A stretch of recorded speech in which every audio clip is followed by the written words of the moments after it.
রাজধানীর উত্তর সিটি এলাকার স্কুলগুলোকে বাস সার্ভিস চালুর পরামর্শ, অন্যথায় যানজটের হয়রানি ঠেকাতে স্কুল বন্ধের হুঁশিয়ারি দিলেন উত্তরের মেয়র। নামকরা স্কুলগুলোকে বাধ্যতামূলক বাস সার্ভিসের আওতায় আনার কথা বলেন শিক্ষামন্ত্রীও। শুভ মাহফুজের রিপোর্ট। এক বছরেরও বেশি সময় গবেষণার পর রাজধানীর বনানীতে ছাত্রছাত্রীদের নিরাপদ যাতায়াতের জন্য চালু করা হলো DNCC smart school bus service. Banani Vidyaniketan স্কুলে শিক্ষার্থীদের জন্য প্রথমবারের মতো চালু করা এই বাস সার্ভিসের উদ্বোধন করেন ঢাকা উত্তর সিটি কর্পোরেশনের মেয়র, শিক্ষামন্ত্রী এবং ডিএমপি কমিশনার। প্রাথমিকভাবে 450 শিক্ষার্থী পাওয়া গেলেও আগামী জানুয়ারিতে 3000 শিক্ষার্থী এই সেবা নেবে।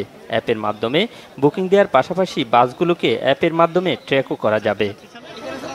এই সার্ভিসের পাশাপাশি যেসব বাচ্চারা স্কুলের বেতন দিতে অক্ষম, তাদেরকে সিটি কর্পোরেশনের পক্ষ থেকে সহায়তার আহ্বান জানান শিক্ষামন্ত্রী। গুলশান এলাকাতে আমরা দেখেছি যে অনেকেই স্কুল বাসের মাধ্যমে নিজের সন্তানকে ক্যাম্পাস উত্তরায় সেখানে কিন্তু স্কুল বাসে দিচ্ছেন। সেটা কিন্তু আমরা সেই সমস্ত প্রতিষ্ঠানকে আমরা স্যালুট জানাই। তারা ক্যাম্পাস করেছে, স্কুল বাসও করেছে। অনুরূপভাবে আমাদের সকল প্রতিষ্ঠান যদি সেটা করে, এই শহরে বসবাসযোগ্য শহর হিসেবে আমরা গড়ে তুলতে পারবো।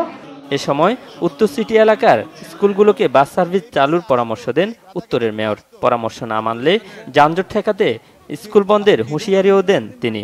আমি সবাইকে অনুরোধ করব, যারা বিভিন্ন জায়গায় স্কুল করেছেন আবাসিক এলাকাতে, আপনাদের কিন্তু সময় আসছে, আপনারা আমাদের স্কুল বাসে আসুন, নচেত আমরা কিন্তু আপনাদের সেই স্কুলগুলো কিন্তু বন্ধ করে দিতে বাধ্য থাকব।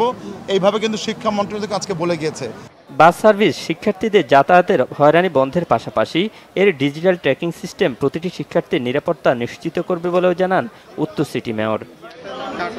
শুভ মাহফুজ, বাংলা ভিশন, ঢাকা।